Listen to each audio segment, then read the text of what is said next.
जय श्री कृष्णा। राधे राधे।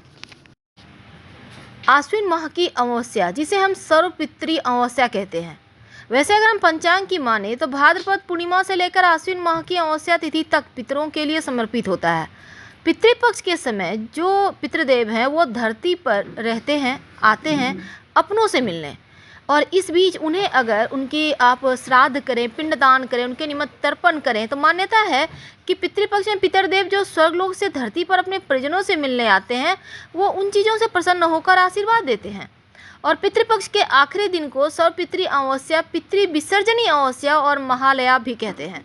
इस दिन समस्त पितरों को श्राद्ध, पिंडदान, पूजा करते हुए उनकी विदाई दी जाती है। इस कारण से इस तिथि को सर्वपितृ अमावस्या कहा जाता है। तो इस बार सर्वपितृ अमावस्या जो है वो 25 सितंबर रविवार अमावस्या तिथि है और तिथि का आरंभ होगा 25 सितंबर की सुबह 3:12 पर और अमावस्या तिथि का समापन होगा 26 सितंबर की सुबह 3:23 पर। अमावस्या के दिन कुछ खास उपाय किए जाते हैं पितृदोष से छुटकारा पाने के लिए, ताकि हर कार्य जो बिगड़े हुए कार्य हैं बनने लगे। अगर आप पितृदोष से पीड़ित हैं, बनते कार्य बिगड़ रहे हैं, तो आप शिव जी को 1 लोटा जल में कुसा घास डालकर अर्पित कर दें।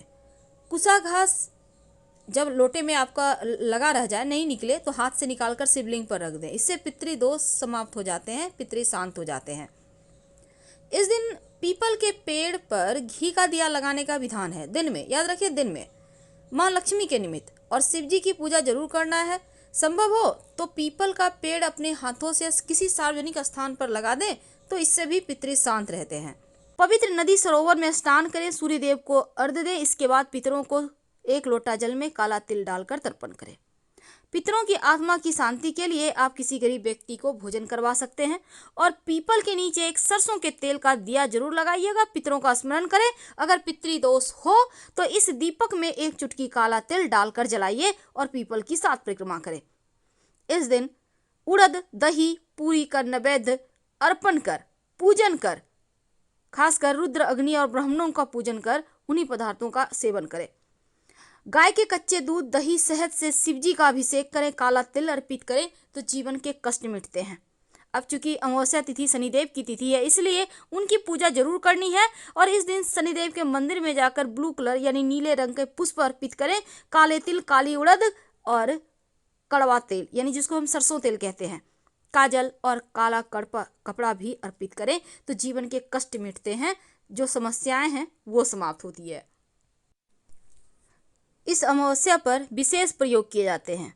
अगर आपकी आर्थिक स्थिति अच्छी नहीं है तब आप एक छोटा सा काम कीजिएगा, घोर से घोर दरिद्रता समाप्त हो जाएगा।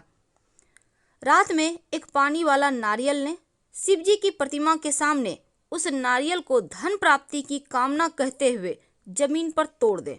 अब नारियल के इन टूटे हुए टुकड़ों को भगवान शिव की प्रतिमा के पास ही रख दें और रात भर वहीं रहने दें।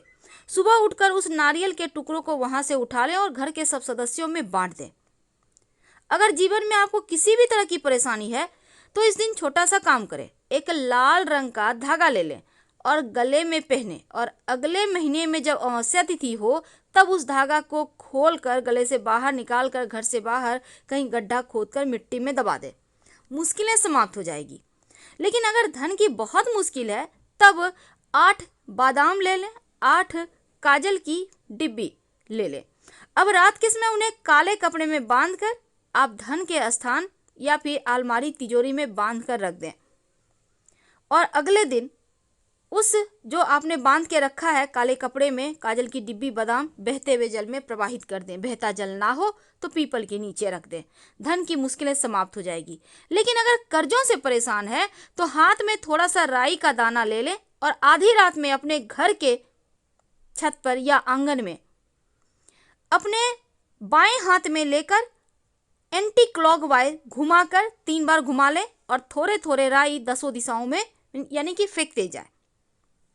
आपके जीवन की जो कर्ज रूपी परेशानी है वो समाप्त हो जाएगा। लेकिन आपको लगता है कि घर परिवार में बहुत मुश्किल है, परेशानी है, आप चाहते हैं कि खुशियां आए, तब ऐसे में आप 5 लाल पुष्प, 5 तेल का दीपक जलाकर बहते हुए जल में प्रवाहित कर दें। ये उपाय आप शाम में कीजिएगा, बहते हुए जल के पास या तालाब के किनारे कर दें तो मुश्किलें बह जाएगी, परेशानियां बह जाएगी। तो इस अमावस्या तिथि पर तंत्र शास्त्र में कहा गया है कि चींटियों को अगर शक्कर मिला हुआ आटा खिलाते हैं तो आपका पाप कर्म क्षय होता है, पुण्य कर्म उदय होता है, मनोकामना पूर्ति होती है। अगर आप काला तिल का दान करते हैं तो पितरों की प्रसन्नता तो प्राप्त होती है, उनको सदगति प्राप्त होती है, पद वृद्धि होती है। इसलिए काले तिल से उनका तर्पण करना चाहिए, विशेष शुभ फलदायी है। काला तिल का दान करना चाहिए और काला तिल का इस दिन, क्योंकि दान करने का और पितर देवों को तर्पण करने का विधान है, आप चाहे तो पीपल के पेड़ में भी जल में डालकर अर्पित कर सकते हैं। गाय को आटे में तिल मिलाकर रोटी बनाकर खिलाएं तो घर परिवार में सुख शांति समृद्धि बढ़ता चला जाता है। आपके घर के आसपास गाय होगी, जरूर खिलाइए और आप पहला रोटी ही इस तरह का बनाइएगा, अलग से आटा सान के। अब देखिए, घर के ईशान कोण में यानी कि पूरब उत्तर दिशा में गाय के घी से, शुद्ध घी होता है ना, उसको आप रुई की बत्ती में या लाल धागे की बत्ती भी आप प्रयोग कर सकते हैं, घी लगाकर दिया जलाएं। दीपक में एक चावल का दाना डाल दें। माँ लक्ष्मी को प्रसन्न करने का ये महा उपाय है अमावस्या तिथि पर। वैसे तो माँ लक्ष्मी और भगवान शिव दोनों की ही पूजा होगी। अब शिव परिवार को और माँ लक्ष्मी को अगर चावल की खीर बनाकर उनको भोग लगाएं और फिर प्रसाद के रूप में खाएं तो धन संपत्ति के भंडार भरते जाएंगे, कमी कभी नहीं होगी। अगर किसी तरह का मानसिक टेंशन है, मानसिक परेशानी है, जीवन की मुश्किलें बढ़ी हुई है, तब ऐसे में आप काले कुत्ते को, याद रखिए, काले कुत्ते को एक कटोरी में या मिट्टी के पात्र में दूध ले लें। आप किसी भी चीज़ में दूध ले सकते हैं थोड़ा सा, और इसमें अपनी फेस देखें, जैसे आप तेल में छाया देखते हैं ना, उसी तरह दूध में छाया देखें और काले कुत्ते को पिला दें। मानसिक परेशानी से मुक्ति मिलेगी, टेंशन से मुक्ति मिलेगी। इस दिन काल सर्प दोष से निवारण के लिए भी महाप्रयोग किए जाते हैं। आप तांबा का नाग नागिन का जोड़ा आपको किसी भी सुनार के दुकान में मिल जाएगा, छोटा सुनार के दुकान, बड़ा भी दुकान में मिलेगा, या फिर आप चाहें तो चांदी का छोटा सा नाग नागिन का जोड़ा इस अमावस्या तिथि पर सुबह सुबह स्नान कर लें और इस नाग नागिन के जोड़ी की पूजा कर आप सफ़ेद पुष्प के साथ बहते हुए जल में इसको प्रवाहित कर दें। आपको काल सर्प दोष से मुक्ति मिलेगी। लेकिन अब मान लेते हैं बहता हुआ जल आपके आसपास नहीं है, तब पास के किसी भी शिव जी के मंदिर में जाकर शिवलिंग पर अर्पित कर दें, आपको काल सर्प दोष से मुक्ति मिल जाएगी।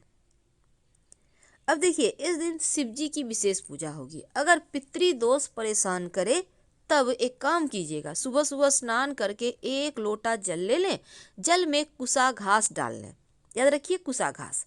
अब पास के किसी भी शिव जी के मंदिर में चले जाएं, घर में मत कीजिएगा। शिव जी के मंदिर में जाकर शिवलिंग पर जो आपने जल में कुसा घास डालकर लाया है, नमः शिवाय का जप करते हुए अर्पित कर दें।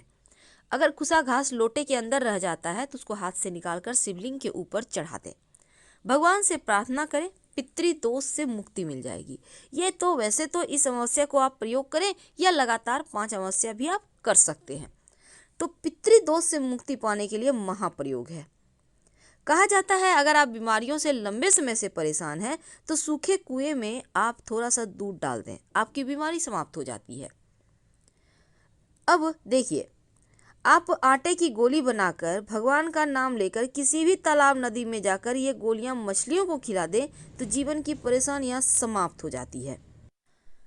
इस अमावस्या पर रात में एक विशेष प्रयोग किया जाता है। रात में मतलब शाम में। आपके घर में आटा होगा, आटा को गूंथ लें, इसके 7 दीपक बनाएं आटा का। अब इसमें तेल डालकर इसको जलाकर पीपल के पेड़ के नीचे रख दें। हर दीपक में 1-2 दाने काला तिल या काली उड़द के डाल दीजिएगा, आपकी समस्त इच्छाएं पूरी हो जाएगी। तो इस अमावस्या पर पूर्वजों की तृप्ति के लिए तर्पण जरूर करें, वो प्रसन्न होंगे, आशीर्वाद बरसाएंगे। और जब भी आप पीपल के नीचे ये प्रयोग करें दिया वाला, पीछे मुड़कर मत देखिएगा, आपके जीवन की हर बला टल जाएगी।